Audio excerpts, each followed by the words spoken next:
ప్రభు నామమున అందరికీ praise the lord. ప్రియులారా, ఈ దినం నిర్గమకాండం 2వ అధ్యాయం 22వ వచనం గురించి విందాం.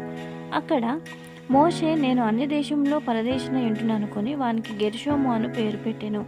గెర్షోము అను మాటకు అర్థము పరదేశి. అలాగే నిర్గమకాండం 2వ అధ్యాయం 24వ వచనం చూస్తే, ఇజ్రాయేలీయులు పెట్టిన మొర దేవుని యొద్దకు చేరెను అని వ్రాయబడి ఉంది. ఐగుప్తులో ఇశ్రాయేలీయులు పరదేశులుగా ఉండి నానా రకాల బాధలు అనుభవించి దేవునికి మొరపెట్టినారు. అయితే నిశ్చయంగా వారి బాధను దేవుడు చూచెను. వారి దుఃఖము నాకు తెలిసే ఉన్నది.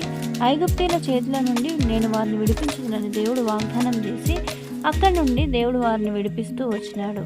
అదేవిధంగా ప్రభువు మన యొక్క బాధ నుండి, దుఃఖం నుండి విడిపించేవారుగా ఉన్నారు.